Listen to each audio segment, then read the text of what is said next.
Bom dia, irmãos.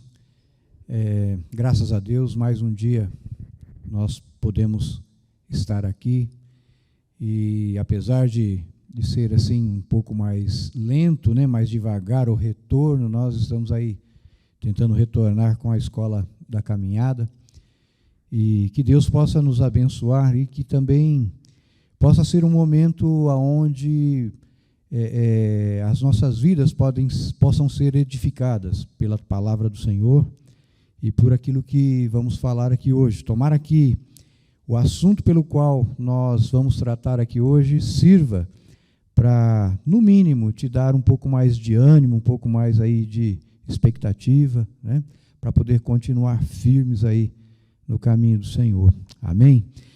Vamos orar. Eu gostaria de iniciar orando ao Senhor, aí pedindo para que Ele venha nos abençoar. Pai eterno, nós queremos nesse momento, Senhor, agradecer em primeiro lugar pelo privilégio, Senhor, de podermos cultuar o Senhor, falar da Tua palavra com liberdade, Senhor, num país onde temos esse privilégio de livremente, Senhor, falar de Ti e Te adorar. E que nesta manhã, Pai amado, o Senhor venha nos abençoar, que o Teu Espírito Santo possa nos dirigir e que seja para a edificação das nossas vidas, ó Pai, e para a glória do Seu nome, Pai. Abençoa as nossas vidas, abençoe a cada um que estiver ouvindo, Pai. É o que nós Te pedimos no nome de Jesus. Amém. Irmão, nós estamos iniciando hoje essa nova série, né, de estudos a respeito do discipulado. Nós estamos retomando aí essa disciplina e hoje especificamente nós vamos falar a respeito de uma nova criatura. Porque para ser discípulo de Jesus nós vamos ver que precisamos ser aí uma nova criatura. E eu gostaria de, em primeiro lugar, ler alguma coisa. Tem também no YouTube, se vocês quiserem depois conferir lá, é do pastor Ed René, né, pastor da Igreja Batista da Água Branca.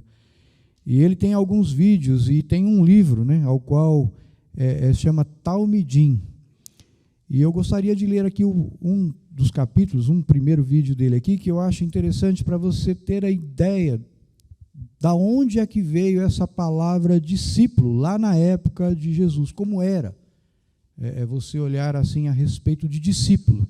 Qual era a ideia que existia por trás? Porque hoje a gente fala assim, discípulo, mas como é que era visto isso lá, né, na época que Jesus foi lá escolher os 12 discípulos, né? Vamos tentar entender um pouquinho. Eu acho que isso aqui vai criar aí na sua mente uma visão muito clara a respeito dessa questão aí de ser discípulo. Tem em Mateus 11, 28 e 30, vocês se lembram da passagem que diz assim, venham a mim, todos estão cansados e sobrecarregados, e eu lhes darei descanso. Tome sobre vós o meu jugo e aprendam de mim, pois sou manso e humilde de coração, e vocês encontrarão descanso para as suas almas, pois o meu jugo é suave e o meu fardo é leve. Os meninos em Israel começavam a estudar a Torá aos 6 anos. A Torá era a lei de Moisés, o Pentateuco, os 5 primeiros livros da Bíblia, Gênesis, Êxodo, Levítico, Números e Deuteronômio. E aos 10 anos, ao final do primeiro ciclo de estudo chamado Beit Sefer, esses meninos já haviam decorado a Torá. E a partir daí, alguns voltavam para casa e aprendiam o ofício da família, mas os que se destacavam continuavam no segundo estágio, o Beit Talmud. Continuavam frequentando a escola judaica e estudavam sob a orientação de um rabino, que os adotava para lhe ensinar mais profundamente a Torá e as suas escolas de interpretação.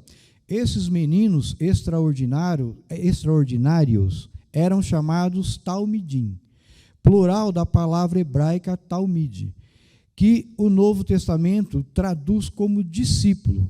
Os meninos Talmidim eram a elite intelectual de Israel.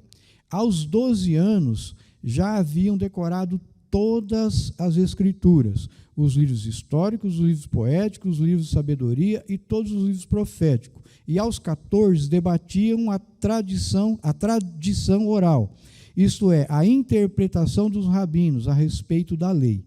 Dedicavam a vida à discussão de como colocar em prática a lei de Moisés. Cada rabino tinha sua forma de interpretar a Torá.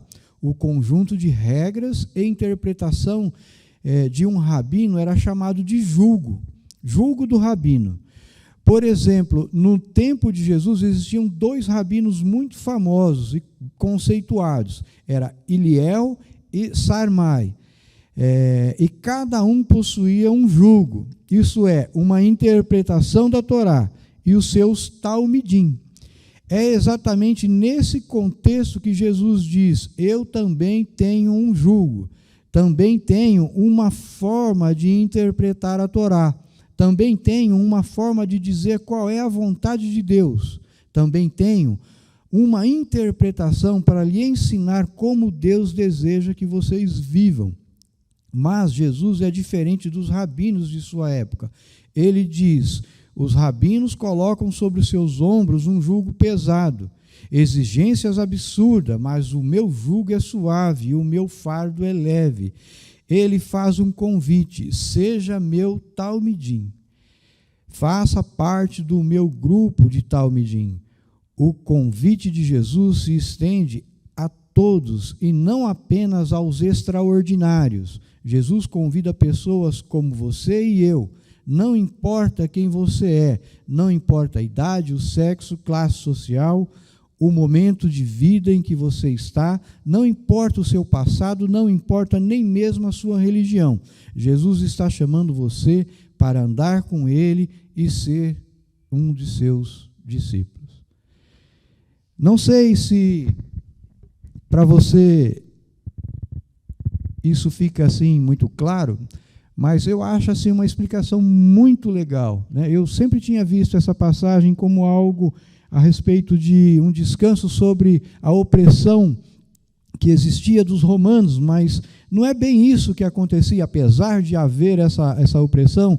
Ao que Jesus está convidando as pessoas ali: olha, né, tomem sobre vós o meu jugo, ou seja, venham, né, e tomem sobre vós aquilo que eu tenho para ensinar para vocês, a forma como eu vou interpretar a palavra de Deus, aquilo que Deus quer, a forma como Deus quer que você viva, e você vai achar descanso para vossas almas. E vocês se lembram muito bem que haviam muitos rabinos lá, muitos doutores da lei, e eles realmente colocavam fardos pesados. Jesus ainda diz lá, aquela história, né, você se lembra de lavar as mãos, né, a questão de purificação e tudo mais, eram coisas que eles acrescentavam além da lei, além de todo aquilo que existia na Torá, eles ainda acrescentavam mais coisas. Por isso o fardo ficava pesado. E Jesus os recrimina muitas vezes, a gente vê isso na Bíblia, né?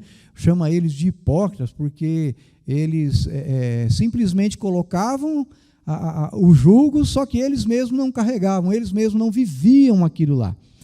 E Jesus então vem e fala: olha, eu quero que vocês agora sejam os meus discípulos. E deu para perceber aí, da onde vem essa palavra discípulo, como que era, né? Existiam os mestres e existiam os seus discípulos, aqueles que o seguiam, aqueles que andavam segundo as orientações daqueles rabinos ali. Então, hoje eu começo o nosso estudo propriamente dito fazendo uma pergunta aí para você, né? O que é discípulo? O que você tem aí na sua mente? Qual é a sua visão a respeito de o que é discípulo? Alguém quer falar? Tem alguém aqui? Um minutinho só, irmã Marta, que nós vamos providenciar um microfone e você vai falar para todo mundo estar ouvindo aí, tá?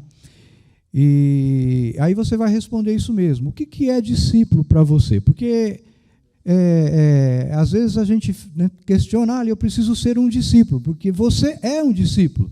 Agora, o que é realmente ser um discípulo de Jesus Cristo? Por favor, meu irmão, para a irmã Marta aí.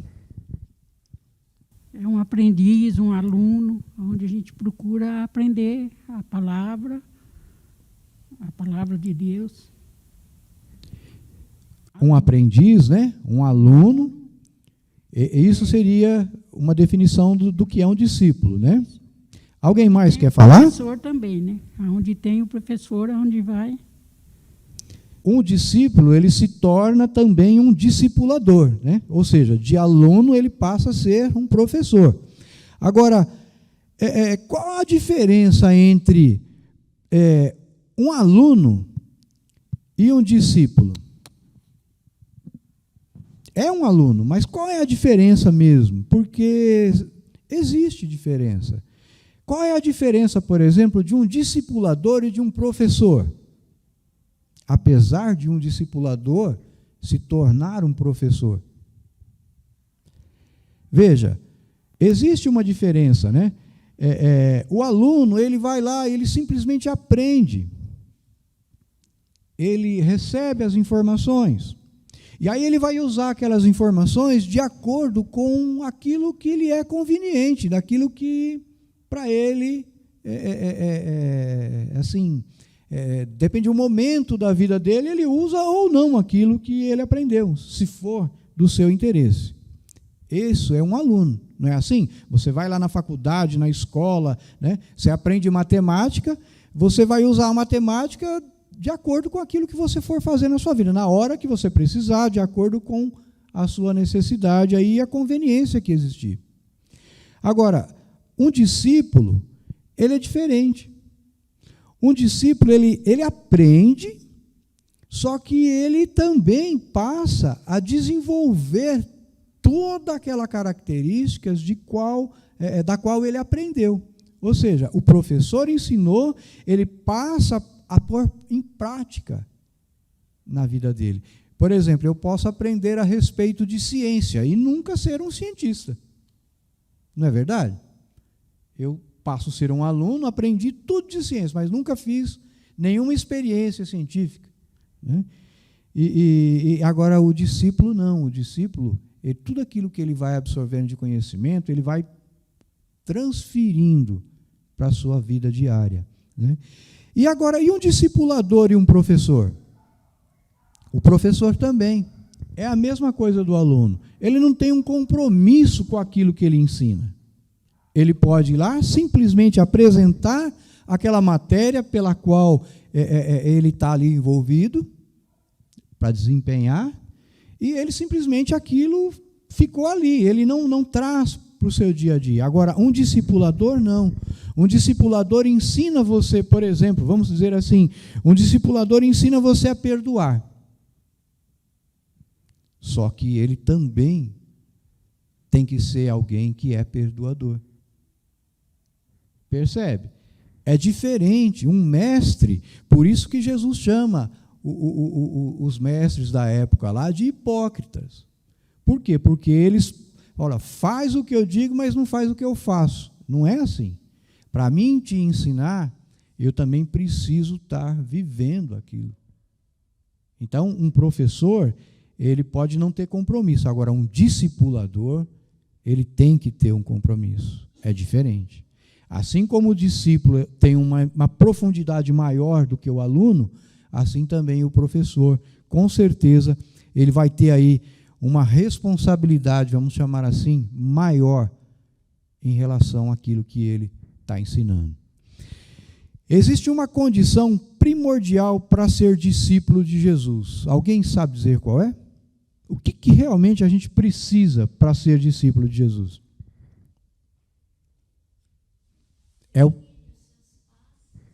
A irmã Olga está falando aqui, né? Seguir os passos de Jesus. Essa seria uma condição? Sim, seria uma condição primordial aí também, né? Mas existe algo, meu irmão, que vai além. Isso seria uma consequência posterior, né? Mas a condição primordial para que você seja um discípulo de Jesus Cristo é o tema da nossa aula de hoje. É ser uma nova criatura. Ou seja, se você não nascer de novo, se não houver um milagre na sua vida, não tem como ser discípulo de Jesus Cristo. E é isso que nós vamos nos atentar aqui no dia de hoje. Ser uma nova criatura envolve um maravilhoso privilégio, não é verdade? É um privilégio. Deus tocou na sua vida, Deus operou um milagre na sua vida. E também, com esse privilégio, vem também uma responsabilidade. E é isso que nós vamos ver hoje.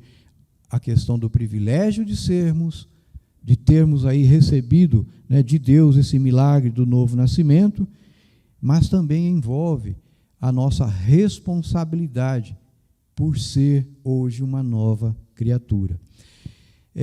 Se para ser discípulo de Jesus precisa ser uma nova criatura, como posso ser, ou o que eu vou fazer, o que eu preciso fazer para ser uma nova criatura?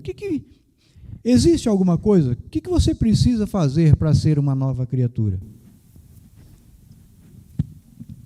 Obediência.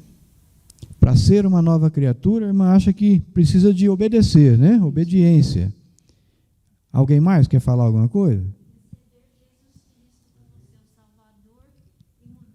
Fala no microfone. Receber Jesus Cristo como seu Salvador e a mudança de vida. Amém. A Paula também parece que queria falar lá, não? Era isso mesmo? É o que nós vamos ver, né? Em Atos 16:30, alguém já fez uma pergunta mais ou menos semelhante a essa. Ele perguntou assim, um carcereiro, lembra quando Paulo foi preso? E aí as portas, Paulo e Silas estavam lá cantando, houve um terremoto, as portas se abriram, o carcereiro ia se matando, Paulo grita para ele, não faça isso, estamos todos aqui, e ele então pergunta para Paulo, né, o que farei para ser salvo? O que eu preciso fazer? Aí Paulo, o que Paulo responde para ele? Paulo responde assim, crê no Senhor Jesus e serás salvo tu e a tua casa. Muitas pessoas tentam estar em dia com Deus, praticando boas obras, vivendo uma prática religiosa e tantas outras, achando assim que pela prática ficam em uma posição aceitável diante de Deus. Você já viu? Muitas pessoas acham assim, pelo fato de, por exemplo, eu ser uma boa pessoa, um bom cidadão, pelo fato de eu, de repente, ajudar o mais necessitado, de eu favorecer as pessoas aí carentes, de repente distribuir, né, comida aos moradores de rua. A gente, quando faz isso, tem por trás, na maioria das vezes, ou na maioria das pessoas, tem por trás assim, Deus se agradou de mim, pelo fato de eu ter feito tal coisa, de eu viver dessa forma. E aí acha, né, tem na sua mente aí que ele está numa posição aceitável diante de Deus. Ele acha que o fato de fazer alguma coisa leva ele a ter mérito diante de Deus. E infelizmente isso não é verdade. Não existe meritocracia diante de Deus. Nada, ninguém, nada que você possa fazer nesse mundo de obras vai levar você mais perto ou mais longe de Deus. Não existe isso. A única coisa que te aproxima de Deus é a sua fé. A fé em Jesus Cristo. Também não é uma fé, né, que nem... quando a gente fala fé, se a gente não tomar cuidado, a gente generaliza fé no sentido de um pensamento positivo ou numa confiança em tal coisa. Existem muitas coisas chamadas de fé aí que, na verdade, não tem nada a ver com fé. Fé não é você colocar a confiança em alguma coisa. Fé é você ter, de fato, uma certeza daquilo. Como, por exemplo, a gente ter certeza no sacrifício de Jesus Cristo na cruz do Calvário por nós. Isso é fé. Quando você fala, puxa vida, isso é verdade. Eu tenho certeza. Algo dentro de mim diz que realmente eu passo a crer que aquilo é verdade. Né? E você é tocado por essa verdade. Isso é fé. É diferente. Né? Fé é uma certeza. Em 2 Coríntios 5,17, tem um versículo que diz assim, ó, assim que, se alguém está em Cristo, nova criatura é. As coisas velhas já passaram, e eis que tudo se fez novo. E é interessante que o versículo 18, ele continua dizendo assim, ó, e tudo isso provém de Deus. Olha como é que é interessante. Quer dizer, se alguém está em Cristo, nova criatura é, as coisas velhas já passaram, eis que tudo se fez novo. E isso tudo provém de Deus. Ou seja, para você ser uma nova criatura, não há absolutamente nada que você possa fazer.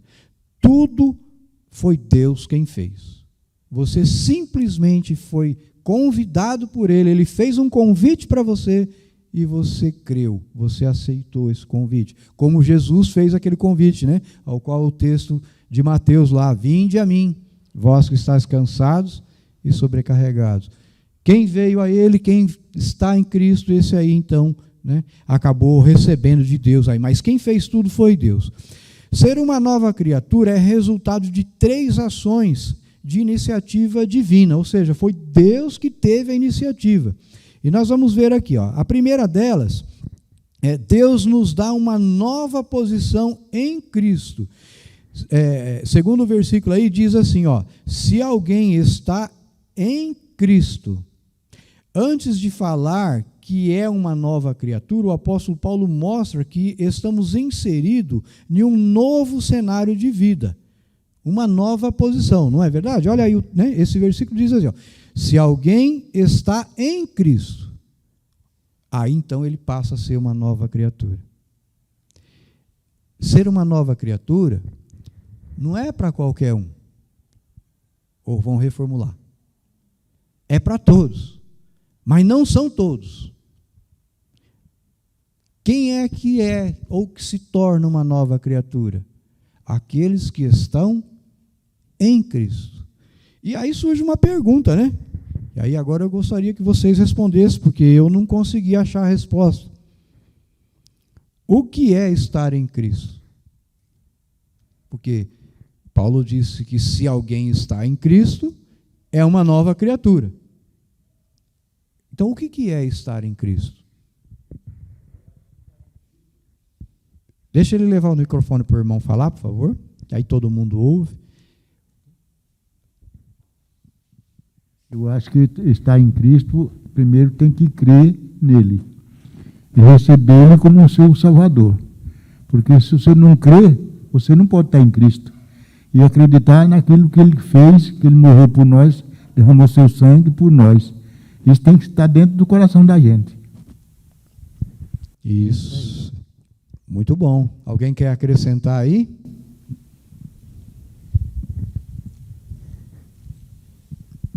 Acho que envolve também você ter o Espírito Santo. Se você tem o Espírito Santo, você está em Cristo. Sim, também, né?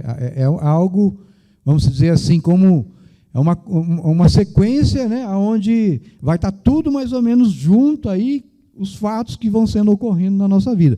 Até porque quem convence a gente do pecado, da justiça e do juízo é o Espírito Santo. Se não for através do Espírito, você não é capaz de crer, você não é capaz de entender aquilo que realmente, né, Deus tem para você. Aí nós não somos capazes de crer no nosso coração aquilo que realmente Jesus fez por nós, né? Mas basicamente é isso, irmãos. Estar em Cristo é você ter essa dinâmica, como, né, o irmão falou ali, lá em Romanos, acho que 9, o capítulo 9, Paulo, 9 ou 10, Paulo diz assim, se que o teu coração você crê, e com a sua boca você confessar, você tem a vida eterna. Então, primeiro, você passa a crer aqui dentro, no teu coração. É algo que acontece através do Espírito Santo mesmo. É Ele quem fala com você e você, então, passa a crer. Crer em quê? Estar em Cristo é você crer nisso, na dinâmica daquilo que Ele fez por você. É a dinâmica de você ter a certeza de que o sacrifício que Ele fez ali naquela cruz, o sangue dele derramado, Ele fez aquilo por causa de você. Eu ouvi uma certa ocasião um pregador dizendo assim, que os pregos, a martelada que deram nos pregos para pregar Jesus Cristo ali na cruz, foi nós quem demos. Não assim, presencial, mas foi a tua vida, o teu pecado que pregou ele ali naquela cruz. Então, quando você se identifica com isso, quando você tem isso sobre a sua vida, você acaba fazendo parte disso, você é atraído por isso, você passa a crer nisso. Então, isso passa a fazer parte, então você passa a estar em Cristo. E quando isso acontece, automaticamente, que é claro que não é uma sequência, onde a gente... primeiro isso, primeiro aquilo, né? Não é, mas é o ocorrido, o fato ocorre, o milagre ocorre. Né? E se a gente tentasse explicar, seria mais ou menos isso. Ao momento em que você passa a crer, Deus, então, ele opera esse milagre no teu coração. Você passa, então, a estar nessa nova posição. Agora você não faz mais parte do mundo. Não é assim que a Bíblia fala? Agora você foi tirado do mundo. Você não pertence mais. Aí, então, você se tornou agora uma nova criatura. Houve aí um milagre do novo nascimento na sua vida. Coisa que às vezes não tem como a gente explicar. Quando a gente fala a respeito disso, você que já viveu isso, se identifica. Mas se você tentar explicar isso para uma pessoa que nunca experimentou o milagre do novo nascimento, ele jamais vai entender. Não tem como entender isso. Porque as coisas espirituais, elas são discernidas através do Espírito Santo que vem sobre a nossa vida. E isso é só no poder de Deus, é Ele quem faz. Então foi Ele quem fez. Ele é que nos colocou em uma posição em Cristo. E aí, irmãos, eu tinha deixado para o final, né, mas vale a pena a gente relembrar. Tem um momento que Paulo, lá no livro de Atos, é registrado um momento que Paulo vai pregar numa cidade lá, e chega e ele procura, sempre quando Paulo chegava numa cidade, ele ia atrás das sinagogas, uns lugares de oração, aonde tinha o pessoal, e ele então ia lá para poder estar assim, anunciando o evangelho, né? E ele vai num lugar onde tinha algumas mulheres, lá na beira de um rio, lá lavando roupa, né? E ele vai e prega para essas mulheres. E tinha uma mulher lá chamada Lídia. E essa mulher, a Bíblia é bem clara em dizer assim, que Deus abriu o entendimento dela e ela pôde então crer naquilo que Paulo falava. Aí, a gente pergunta assim, mas e as outras? Como é que é essa história, né? Deus abriu o entendimento dela e ela pôde então crer. E as outras? Você não pergunta para mim, não. Pergunta para Deus como é que é essa história. Quando você chega lá, você pergunta para Ele como é que é isso. Eu só sei que é assim. É um milagre onde nós dependemos de Deus. Como tudo ocorre, não sei. Porque Deus vê coração, nós não vemos. Deus sabe todas as coisas, nós não sabemos. Né? E aí, a partir daí, aquela mulher, então, foi colocada numa posição em Cristo. Deus tirou ela das trevas e trouxe para a luz. Como Paulo fala lá em Efésios. Né?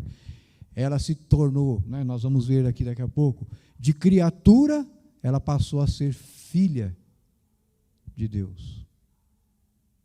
Olha que coisa tremenda, né?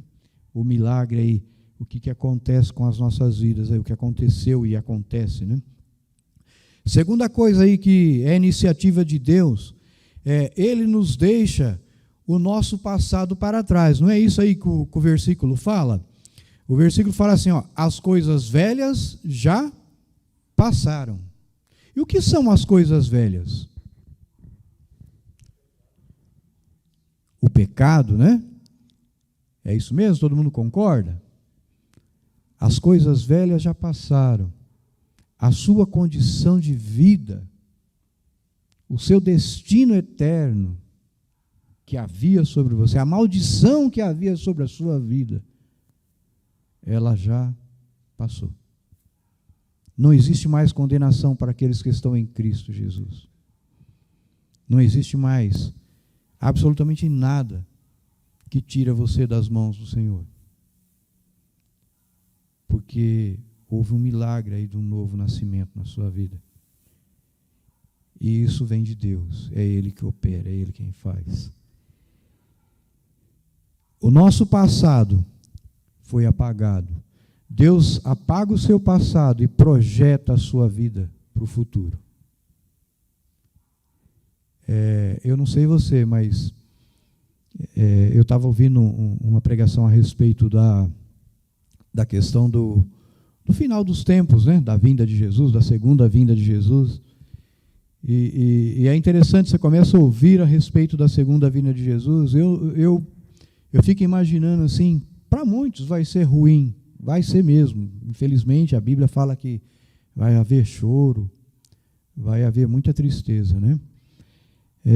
Mas, por outro lado, imagina a sua posição em relação a isso. Você hoje é livre. Você hoje está em Cristo. O teu passado foi apagado. E o que Deus tem escrito para a sua vida hoje é o que Ele diz lá: teu nome está escrito no livro da vida. O dia que Ele fizer chamada, né, tem até um hino que a gente canta, né? No dia que fizer chamada, lá estarei. Não porque você merece, mas porque Ele fez na sua vida. E uma outra coisa, né, a terceira aqui, que vem da parte de Deus, Ele faz tudo novo. Eis que tudo se fez novo. Ou seja, a partir do momento que há um encontro com Jesus, que você conseguiu ali, que Deus permitiu que você cresce, houve ali uma transformação, uma mudança, onde operou-se um milagre do novo nascimento, e a partir daí Ele fez tudo novo na sua vida. Agora a gente vive em novidade de vida. Eu não sei você, mas quando eu me converti, tudo aquilo que eu sabia, tudo aquilo que eu achava que era o correto, tudo aquilo que eu tinha como ideal de vida, tudo aquilo que eu imaginava, aquilo tudo veio a estaca zero. Acabou. Eu não tenho mais nada a ver com aquele meu passado. A partir daí eu passei a ser um discípulo, um aluno, né, minha irmã? Aonde eu passei a aprender. Como que é, Senhor? Como faz? Como vive? Como é ser um filho de Deus? Como é ser um cidadão aqui nesse mundo? Como é ser um pai? Como é ser um amigo? Um membro de igreja? Um irmão em Cristo? Como é que eu vou trabalhar? Eu aprendi a trabalhar de acordo com a palavra de Deus. Nós aprendemos, não é verdade? Da maneira como eu fazia, não é que estava totalmente errado, mas eu mudei.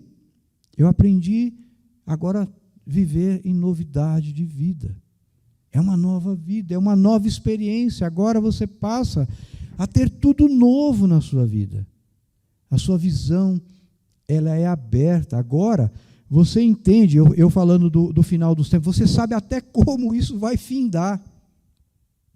Você consegue mensurar como vai ser a sua vida daqui 100 anos.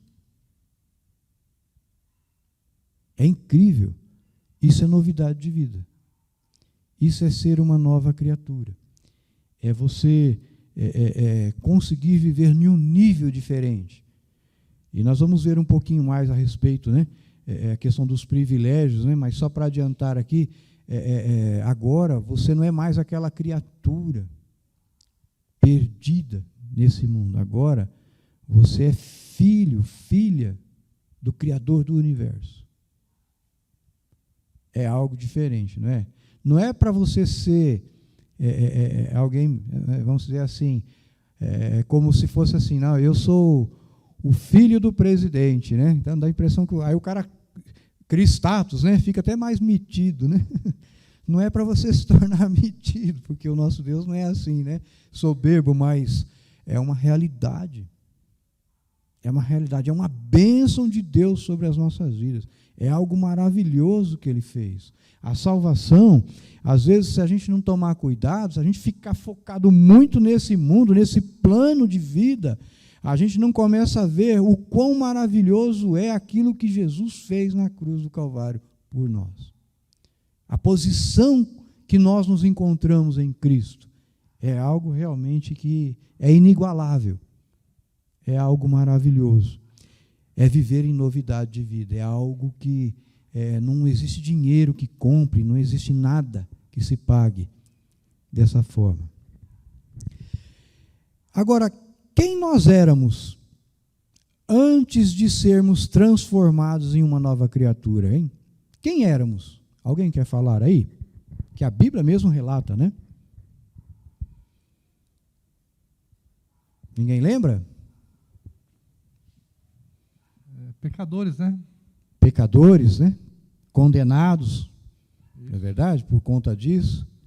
O que mais, hein? Eu posso tirar uma dúvida que está passando pela minha cabeça aqui? Você falou em relação a ser discípulo, né? O ser humano nunca vai ser um discípulo, né? Porque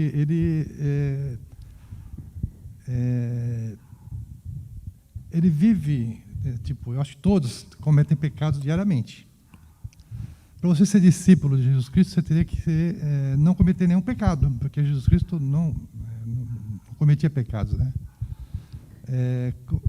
Como que você me faz entender essa situação? Né? Porque a gente tem a carne, a gente tem os nossos problemas, né? Será que às vezes você fica irado, você xinga, o ser humano tem esse problema, entendeu? Uhum. Eu acredito nisso, né? Eu não consigo ver o ser humano sem cometer pecados. Então a gente vai ser um eterno aluno.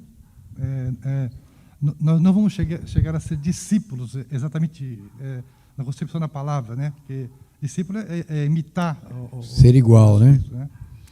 Então, mas veja bem, automaticamente eu me lembro a respeito dos discípulos que Jesus escolheu. Você já percebeu que eles não eram perfeitos? E eram discípulos. Não é verdade? Ali tinha gente que queria ser um melhor do que o outro, um querendo passar a perna no outro, negando Jesus Cristo. A gente vê um monte de características que retrata o ser humano pecador. É por isso, meu irmão, que o apóstolo João lá, ele diz assim, filhinhos, eu vos escrevi para que não pequeis, mas se pecar, temos um advogado, né? Confessa o seu pecado, que ele é fiel e justo para te perdoar. Então, meu irmão, é assim, eu entendo a tua posição. Às vezes a gente, que acontece? A gente se cobra demais, né? E isso é bom? De certa forma é. Por quê? Porque se você também achar que tudo é normal, né, daqui a pouco você não consegue mais frear a sua vida, né, em relação a essa questão. Mas, por outro lado, você também tem que entender assim, que é pela graça de Deus, é um favor dele. Você vai até um limite. Nós vamos aprendendo com ele, e é assim também, ser discípulo de Cristo não quer dizer que se você não fizer tudo certinho, você está reprovado, né, e dispensado. Não é isso. Né? Você vai viver, enquanto aqui nesse mundo, você vai viver dessa forma, procurando imitar a Cristo, procurando aprender com ele. E quando você falhar, você deve confessar, reconhecer a tua falha, né? E ele te coloca de pé de novo, e ele vai te corrigindo, e ele vai... É o que a palavra de Deus diz, não há nada que vai te separar mais do amor de Cristo, não tem como. Se você se tornou filho, eu acho interessante, né, essa questão, e foi uma coisa que eu andei pensando muito, quando fala a respeito disso. Você recebeu aí na sua vida o milagre do novo nascimento. Uma das coisas que nós vamos ver aí, né, daqui a pouquinho, é que você se tornou filho. Esse é um privilégio. Você é filho. Agora, você já viu numa família, eu não sei você, porque hoje as famílias são meio assim, pequenas, né? Às vezes é 1 ou 2 filhos, quando muito. Mas você já pensou uma família que tem aí 7, 8, 9, 10 filhos? Né? Quantos filhos os irmãos têm lá, irmã Marta e o Dorival? Até 4? Então, ó, já é uma família até grandinha, né? Assim, não sempre teve um no meio que era o mais rebelde de todos? Sim. Sempre tem. Eu tenho 3, eu sei, eu lido com isso. Sempre tem um mais rebelde que o outro. Ele deixou de ser filho, meu irmão? Não, de jeito nenhum. Ele não deixa. E eu amo os 3 igual, os 4. Esqueceu um. Mas a minha família e a dele são de bastante filhos. Minha mãe teve 21. Olha aí. E dele, 11, né, bem? Minha mãe 11 filhas. Mas as famílias, é o que eu falo, né? Lá em casa também nós somos em 8 irmãos, né? E é assim, nem todos são assim, tão bacaninhas, né? São dos santinhos, né? E cada filho meu que casou só tem um filho. Uma com 24 anos, um com 11 anos e uma bebezinha agora. 3 filhos só que tem filhos, um não tem.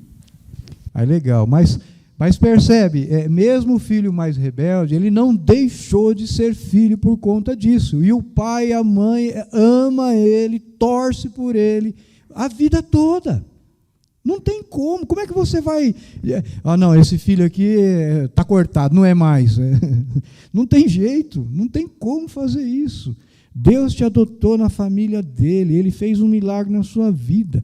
Você sabe o que pode acontecer, meu irmão? O que pode acontecer assim, são consequências mais drásticas, igual o filho rebelde. A Bíblia fala assim, o filho que ouve o pai e a mãe, não é assim?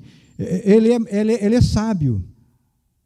O filho que não ouve, ele é tolo. E aí ele acaba levando as consequências para a vida dele pelas tolices que ele comete. Ele sofre os danos. Você já viu pessoas sofrerem os danos por conta de não ouvir os seus pais? Eu já vi isso. E muito. O filho que ouve o pai, ele se dá bem. O pai e a mãe, né? Ele se dá bem. É difícil ele ter dificuldades na vida. Agora, o filho, quando é rebelde, ele começa a querer andar por conta própria, quer ignorar os ensinos do pai e da mãe, ele quebra a cara, ele sofre. É a mesma coisa, meu irmão. É a mesma coisa. Quando a gente obedece a Deus, quando a gente procura viver na presença dEle, ouvindo e seguindo as suas orientações, a gente se dá bem. A gente vive bem. Tudo dá certo na sua vida. Agora, quando você começa a negligenciar, a consequência também vem. Aí começa a dar problema, você não sabe por que você está passando por aquilo. Às vezes, pode ser porque, não é que Deus castiga, mas são consequências, é aquilo que você planta, né? Você passa a colher na sua vida ali como fruto. Assim é nós, né, diante de Deus aí, quando você passa a pertencer a Deus aí.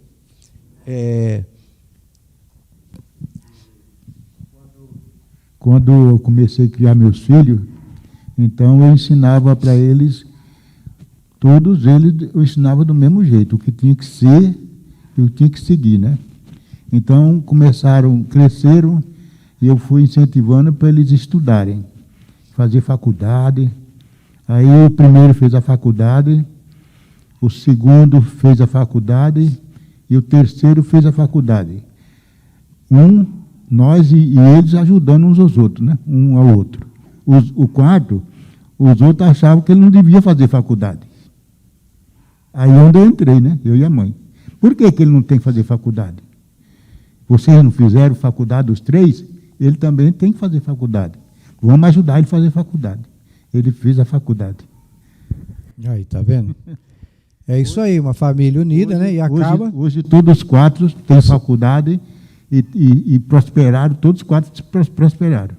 Pois é, acaba colhendo o fruto, né, desse esforço, dessa direção aí que vocês deram para eles aí, graças a Deus por isso, né? Isso é assim que ocorre. Na família de Deus é a mesma coisa. Mas sabe quem éramos antes? A Bíblia diz assim que nós éramos filhos do diabo. Olha aí que coisa. Né? Nós éramos inimigos de Deus. Você já imaginou você ser inimigo de Deus? Éramos escravos do pecado, né? Como o Marcos colocou ali, pecadores. E, portanto, condenados. Esse era o nosso retrato antes de sermos uma nova criatura. Quais são os benefícios de ser uma nova criatura? Primeiro, somos adotados como filhos. Nós já falamos a respeito disso aqui. Tá? Você é adotado como filho de Deus. E não tem como mais alguém tirar você dessa condição que Deus te colocou. Lá em João 1,12, né? Se lembra do versículo? Todos quanto creu, deu-lhes o poder de se tornarem filhos de Deus. Né? Segundo aí, nós somos conhecidos como amigos de Cristo. Em João 15,15 diz assim, ó, já não vos chamo de servo, porque o servo não sabe o que faz o seu senhor, mas tenho-vos chamados amigos. Olha aí, você passa a ser amigos de Deus, amigos de Jesus. Não é mais servo, porque o servo não sabe, não interage com aquilo que é próprio do seu senhor, mas o amigo não, ele divide com ele aí aquilo que ele tem. Somos habitados pelo Espírito Santo, como já foi falado aqui também, né? O Espírito Santo tem um ministério singular na vida daqueles que entregou a Jesus Cristo, com pelo menos 3 funções assim específicas. O Espírito Santo ele tem uma função, né, quando ele vem habitar aí na sua vida, do seguinte: primeiro, ele habita em nós, tá? Essa é uma das funções do Espírito Santo, ele está com você, vivendo em você, e o Espírito Santo ele nos ensina sobre todas as verdades, né? E o Espírito Santo nos faz lembrar das palavras de Cristo. Tá? Isso está tudo lá em João, né? João 14,17, João 14,26. Então, o Espírito Santo ele tem essa função aí, né, de te convencer, de te ensinar, de te guiar a toda a verdade e de estar com você. Aquilo que Jesus disse, eu não vos deixarei órfãos, mas descerá sobre vós o Espírito Santo. Você não vai estar sozinho. Você tem aí alguém habitando, morando, vivendo junto com você. Para nos tornar uma nova criatura, não há nada que possamos fazer, a não ser crer. Tudo foi feito por Jesus. Seu sacrifício na cruz é que nos dá a condição de fazer parte desse maravilhoso milagre do novo nascimento. Mas depois de nascermos de novo, há um caminho a seguir. Agora temos um propósito, um papel a desempenhar. Temos uma responsabilidade. E quais as responsabilidades de ser uma nova criatura, hein? Aí você mais ou menos imagina aí, infelizmente a gente não tem tempo para estar conversando, eu vou citar aqui, agora que você recebeu o benefício de estar em Cristo, temos também responsabilidades que nos acompanham.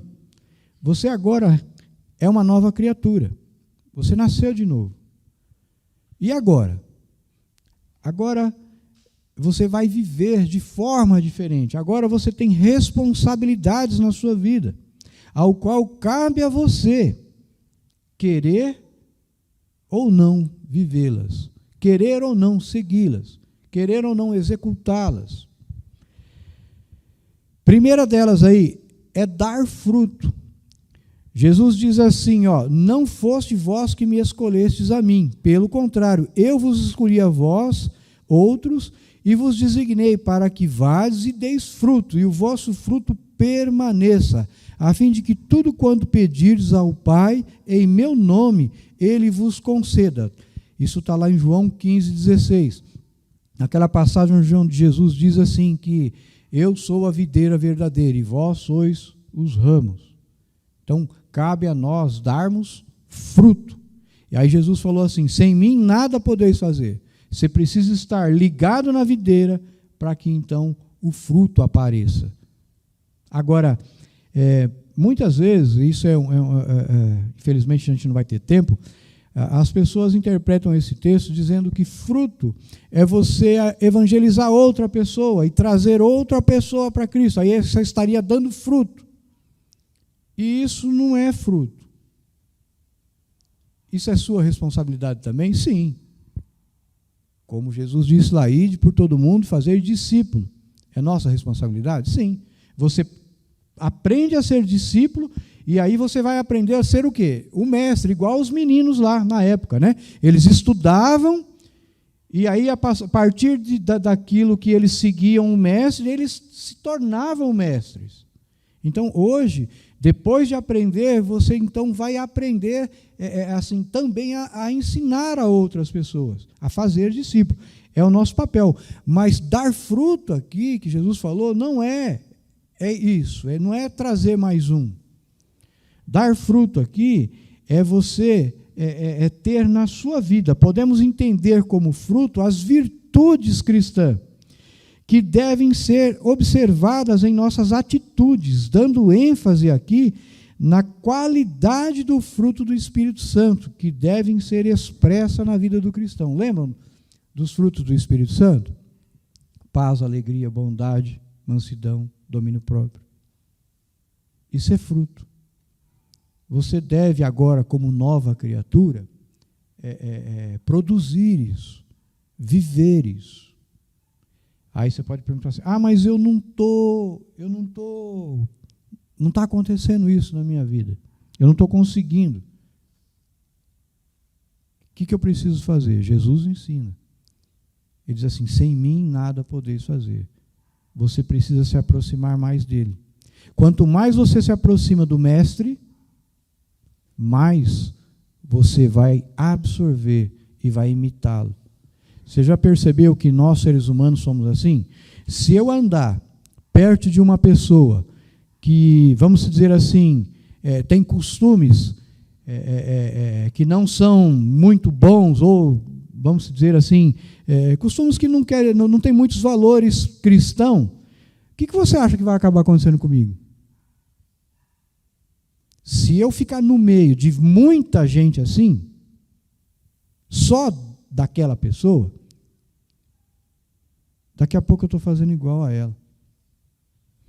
E eu, vale a pena só citar aqui, uma vez eu fui trabalhar numa empresa lá no interior, lá com meu cunhado me chamou para trabalhar, ele era gerente da empresa e acabou me contratando lá para ajudar ele, num cargo de confiança lá, que ele precisava. E aí não dava tempo de fazer mais parte da igreja. A gente saía de casa 6h30 da manhã, chegava às 9h30, 10 horas da noite. Eu nem Bíblia estava lendo mais. Não tinha mais contato com crente. O único que tinha lá era um rapazinho do posto de gasolina, que tinha um posto de combustível, né? E ele era crente. E eu, volta e meia, corria lá para conversar com ele, para me alimentar. Por quê? Porque eu percebi em mim que eu estava tomando forma daquela peãozada da empresa, do palavreado deles.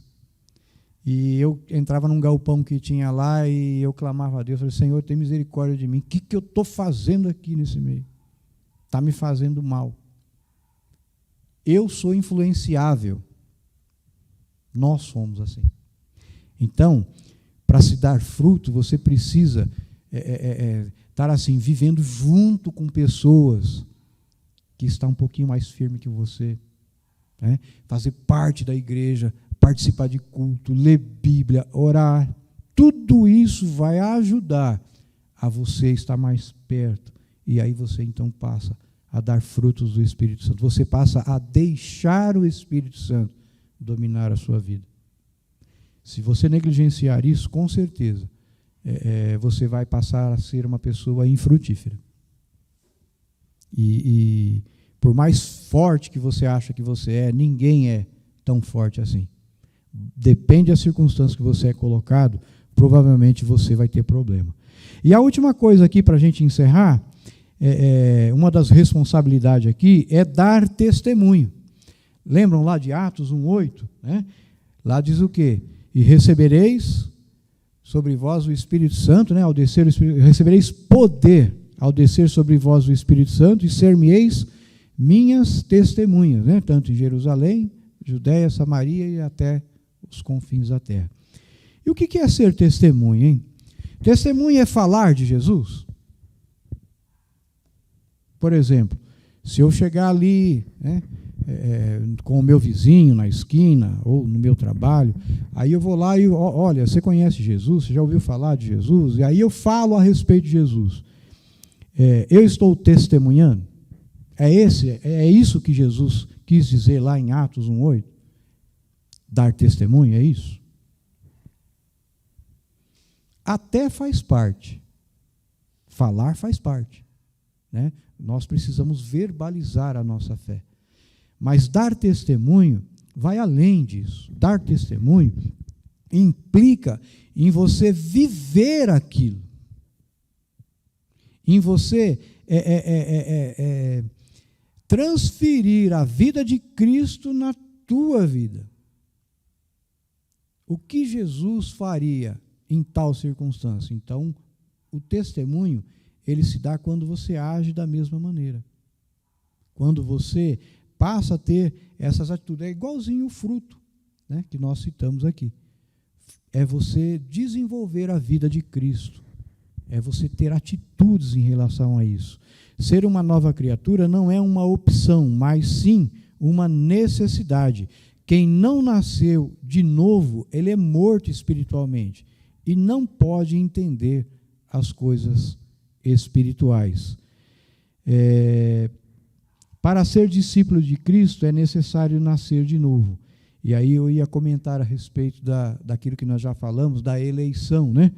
É Deus que escolhe, é você que decide, né? Nós somos calvinista, arminiano, como que funciona esse negócio aí, né? Uma outra hora a gente pode conversar um pouquinho a respeito disso, mas no fundo, nós não entendemos direito como é que funciona tudo isso. É igualzinho aquele cego de nascença que foi curado por Jesus. Questionaram com ele assim: olha, esse homem que te curou aí, ele é um pecador. Ele falou assim: olha, se ele é um pecador, eu não sei. Eu sei que eu era cego e agora eu estou vendo. Como isso aconteceu? Não sei. Eu sei que eu era morto e hoje Deus me deu vida. Eu era perdido e fui achado. Era condenado, agora eu sei que eu sou livre. Como foi isso? Não sei. Foi Ele quem fez. E eu sou eternamente grato por isso. Amém? Que Deus abençoe a cada um. Obrigado pela presença, né? E que possa ter sido aí um momento agradável aí, ao falarmos um pouco a respeito daquilo que é inerente à nossa fé aí, tá bom? Que Deus abençoe, um bom final de dia.